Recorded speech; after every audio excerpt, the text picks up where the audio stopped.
Bonjour, dans la vidéo d'aujourd'hui, on va revoir les notions sur la gestion des onglets de présentation. Donc, les onglets de présentation, vous vous souvenez, c'est la feuille qu'on va imprimer. Donc, c'est toujours notre feuille 8,5, 11, 11, 17, 24, 18, 36, 24. Et on a toujours la fenêtre de présentation, donc le cadre orangé ici, qui nous permet d'accéder à l'espace objet, donc l'espace à dessin. Pour activer la fenêtre, je vous rappelle, on double-clique dans la fenêtre, on double-clique à l'extérieur pour la désactiver ou on utilise le bouton papier objet pour activer, désactiver. Donc, pour supprimer les onglets qu'on n'utilise pas dans un projet, la technique est simple. On fait un bouton de droite sur l'onglet qu'on veut supprimer et on clique supprimer.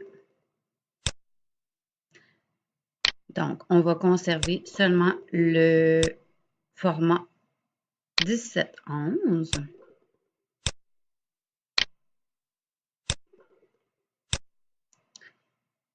Donc, pour ajouter des onglets, il y a deux méthodes. La première méthode est d'aller récupérer un onglet de présentation à partir d'un gabarit.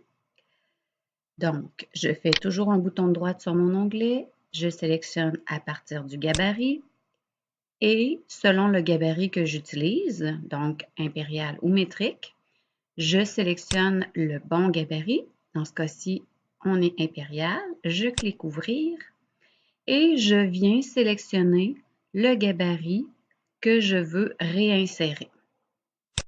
Donc, en cliquant et en disant OK, mon nouveau gabarit va apparaître. Donc, c'est pratique pour insérer un nouveau format de feuille si jamais vous vous étiez trompé de format de feuille pour l'échelle de dessin. Parce que le désavantage à insérer une présentation, c'est qu'il faut tout réintroduire les informations dans le cartouche. La deuxième méthode est beaucoup plus rapide quand on veut ajouter des onglets de présentation, mais de même format. Donc, l'avantage, c'est que je vais déjà avoir rempli mon premier onglet, donc au moins avec tous les attributs fixes, parce que ceux-ci vont se copier intégralement sur la nouvelle présentation. Donc, pour changer les informations du cartouche, on double-clique sur un attribut ou un texte. Et donc, on entre ici le nom de notre projet.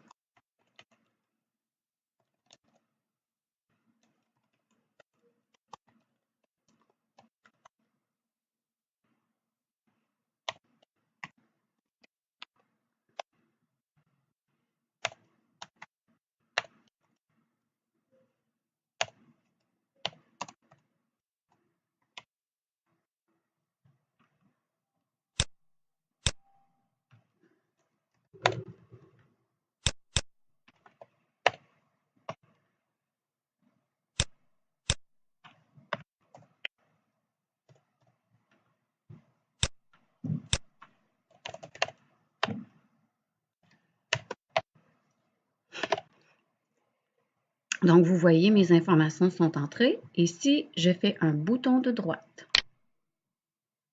et que je dis plutôt déplacer ou copier, je sélectionne en cliquant sur l'onglet que je veux copier, je mets un crochet à créer une copie et je dis OK.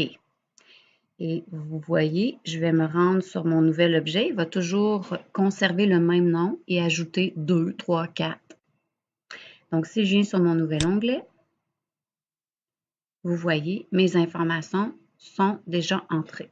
Donc, c'est plus pratique de copier une présentation quand on conserve le même format.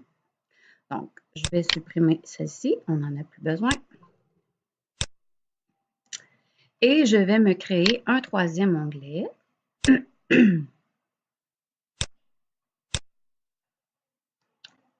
Et j'ai mes 3 pages pour faire ma présentation, donc pour l'exemple d'aujourd'hui.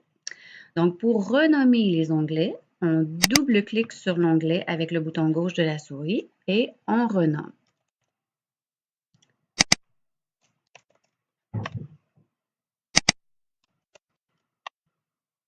Donc, vous donnez le nom et vous faites Enter pour confirmer le nom de l'onglet. Donc, l'avantage aussi qu'on a, c'est que si on a fait la mise à l'échelle de notre dessin, à chaque fois qu'on copie une présentation, il va conserver l'échelle et il va aussi conserver l'équilibre de la mise en page qu'on a fait. Donc, voilà pour l'ajout, la suppression ou la copie d'onglets de présentation.